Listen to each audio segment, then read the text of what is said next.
Hello everyone, and welcome to this new video. As you can probably guess from the title of the video, today I'm going to talk about League Classic. I think right now I have something like 40-50 games on it, and I just wanted to make this video to give out some of my thoughts and some of my suggestions about the mode. Now, what do I think about the actual mode? Well, I actually like it quite a lot. It's pretty fun to play some of the old kits of champions that got reworked and check out all the new items and have a slower pace to the game, and yeah, there's a lot of things that I just like about this mode. But there's also some things that I don't like. You've probably heard by now, if you've been around the League scene the past few days or so, that when the mode launched, you didn't have the original classic skins unlocked. What happened is that Riot put out the classic skins as something you could acquire for classic tokens. And these classic tokens could be obtained for free, but you don't get every classic skin this way. The only way you're able to unlock all of the classic skins is if you spend actual Riot points for them. And people spoke out about it immediately, and Riot was actually very quick to make a response. And they immediately gave everyone the classic skins. They are all unlocked. Because in a lot of games what would happen is, for example, with Nunu, you would have the old kit, but you would have the new character model. And it definitely broke the immersion there. There's one Necrit clip in particular that I think people have seen, but I'll play it here as well so you can see how bad it was at the very beginning. I don't like this. One bit. Like, what? No! No! Literally everyone in the game, literally everyone in this queue is a new VGU version of the old champion. There is not a single champion in this game that is classic right now. There's also the issues with the newer skins. You can still select some of the new skins. For example, you could technically play Garen with God King Garen, even though that skin wasn't around back then. And this is something that also breaks the immersion, but hopefully in the future they find a way to remove them or change them in some way. And they're doing even more stuff here that actually helps with the immersion. For example, one thing they're doing right now is updating a lot of the VFX to make them as they were back then, so they would all be the old VFX. And they even introduced some newer things that weren't back in like season 3-4, and people didn't really like it entirely. One example of this would be the Baron buff empowering minions. Back then, the Baron buff would never empower minions, so what they did is went back, and now they didn't completely remove it, but only the cannon minion gets empowered. So even though it still empowers a minion, and I think it also empowers the super minions, it's still okay because it's just that one singular minion, and the rest of the wave is not empowered at all. And I'm not even sure it empowers supers, I just know it empowers the cannon. And there's some other newer things that they're removing now so that the feel of League Classic is very authentic. Personally, I don't like the fact that you get a mini home guard out of base. Back then, home guard wasn't given to everyone. You would have to purchase the home guard effect on your boots, and that's something that they have not added yet. There's no boot upgrades right now, so maybe in the future they will remove the home guard that everyone gets and then add back the boot enchantments. The home guard itself doesn't make you super fast. I think it gives you like 30-40 movement speed out of base, but I would still like it if they removed it so that it's more authentic. Now I want to talk about very specifically the runes and masteries. The masteries are back, and from what I can see, they're the season 2 or season 3 masteries. There's a lot of different setups you can take in your masteries, and there's a lot of experimentation to be done here. Same with the runes. But I do have a pretty big issue with the runes themselves, and that's because it takes you a very long time to unlock them still. Now, Riot has said that they want to speed up the progression of unlocking all of the runes. And I will admit, they are sped up significantly, but the issue is that before it would take you literal years to unlock everything. So yes, it's been sped up, but it still takes you a significant amount of time, and I'm going to show you how much time. When you go on the classic mode, there is this thing called a classic pass. And in this classic pass, you can spend some unique coins to get some rewards out of them. And you can have stuff like getting a rune or two, maybe some influence points,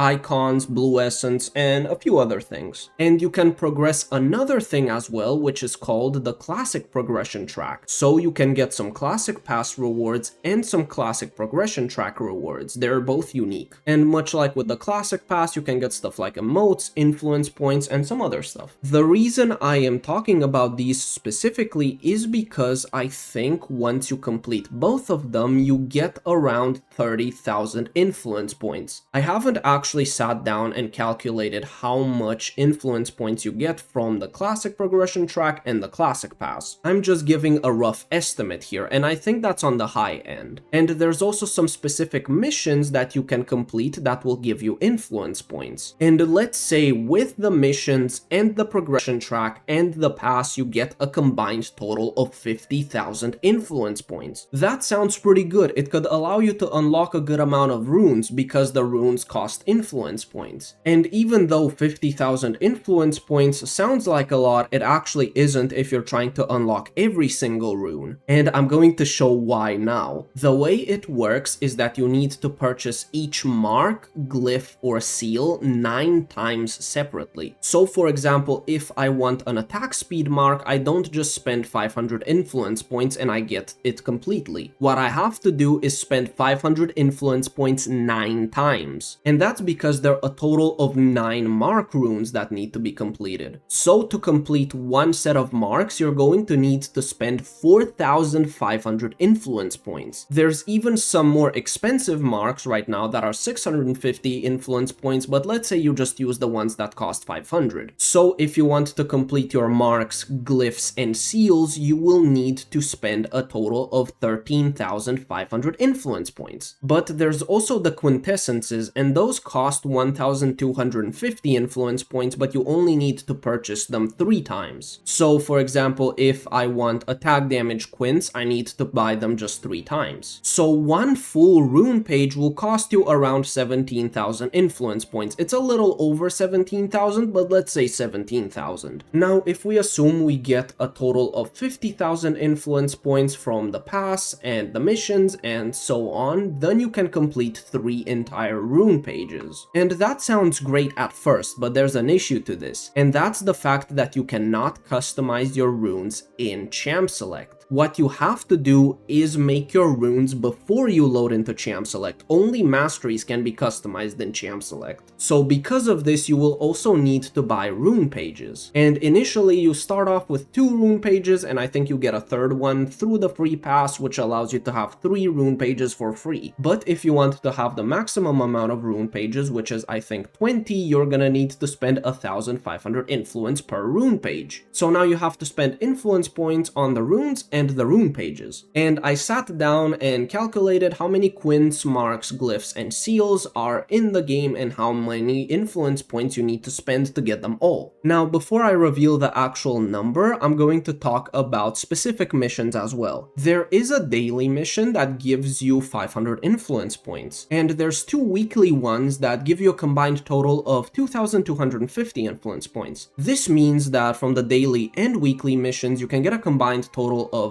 5,750 influence points. Another thing that is worth noting is that per game you get an average of about 100 influence points. Sometimes it's higher, sometimes it's lower, but let's say the average is 100. Now let's say you play 10 games of League Classic every single day. This means that every week you can get a total of 12,750 influence points. That sounds like a pretty good amount, right? But the thing is, if you want to unlock every single rune, you need around 190,000 influence points.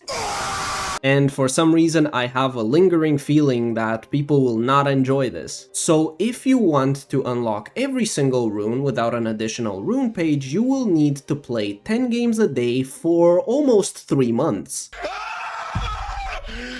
Technically speaking, this is faster by a good amount, because I talked to someone that was playing in like season 1 or 2 and it took them literally 4 years to unlock everything. So comparatively, 3 months isn't that big of a deal, but it's still a disgusting grind to unlock everything. And you may say, oh well, you should just take what's meta in your runes, but what if I just want to experiment a lot? What if what was meta back then is no longer meta now, and people just need a bunch of runes to test a bunch of different stuff? Before, what people people would do is take a lot of flat runes. For example, you can have flat magic resist runes or scaling magic resist runes. And now maybe the scaling magic resist runes are better because the flat ones get outvalued around level 7. So because of that, if you're able to survive the first 7 levels or so, you could be good to go. So now if you want to be super aggressive, you're gonna need, let's say, flat damage, but if you want to scale up more, you get the scaling damage. And this could also be something that is super matchup dependent. So because of this, I'd argue you need even more runes now than you need back then. There's also a bunch of unique effects like gold generation in your runes or even time spent dead. League has advanced so much since back then, so who's gonna say that now these runes are bad without testing them? Maybe people test them now and they find out that they are actually pretty good. Riot has said though that they want to preserve the grind for the influence points like how you did it back then, but significantly cut down the time, and if they want to keep it like this, then fair enough. Personally, I would like the time to be lowered, but again, if they really like it this way, then sure. What I suggest is that you get one mark, glyph, or seal after every game. And that will still take a good amount of time, but it will take way less time. It will take you like 2 weeks of non-stop grinding. And if that happens to be too quick for them, then you can do it once every 2 games, and that's much better. But the thing is, I don't think people will even bother to spam so much League Classic because there's no ranked mode. Obviously, the people that play nothing but normals or just play casual game modes are going to play a lot of League Classic, I'd say. But people that play nothing but ranked will never touch this game mode for more than a week at most. A lot of YouTubers and streamers will obviously play the game mode when it launches. Maybe they play it for a day, some will play it for 2, some for a week, maybe some of them go on to play it for a month entirely. But the thing is, you're only playing it for the nostalgia factor. There's no ranked ladder or anything. There is technically a ranked system, but the thing is, I see it more like how Arena had ranks. People will never take it seriously enough. Like, it doesn't matter if you're Wooden Arena or if you're Master or whatever the highest rank in Arena is. And I'm pretty sure it's going to be the same way here in League Classic. No doubt people will probably game the system. For example, what you can do is just play with your friends that are just starting out on the game mode and they're the lowest rank, and you might be close to the highest, and that might give you points to get to the actual highest. And unless they make some very specific restrictions, then this can't really work as an actual competitive ladder. And on top of that, what if you just play with people that just want to have fun and nothing else? What are you gonna tell them? Go try hard? I mean, no one's stopping you from saying that, but you're telling them to try hard in a normal game, essentially. There's going to be people that will say, well, I just want to play whatever I want very casually because I'm legitimately just playing normals. I'm getting nothing. There's no actual ranking system. And then you'll have the people that will say, well, no, look, there is an actual ranking system, but there's no actual ranked queue. And because there's no ranked queue, who in their right mind is gonna sit there and grind those runes? You're just gonna play with like at most 5 rune pages if you really wanna grind. Which is why I suggest implementing a ranked queue very specifically for it. The game mode doesn't have to launch with ranked. I actually think that in the first month, maybe even the first 2 months, there should be no ranked queue. But after the first 2 months or so, there could be a ranked queue added. And the ranked ladder itself could be like the very first one, where I think you had just points that you grinded in like kind of an elo system, or it could be like the old one where you had to play promos and your placements and you had those actual visible ranks. Both of those could work.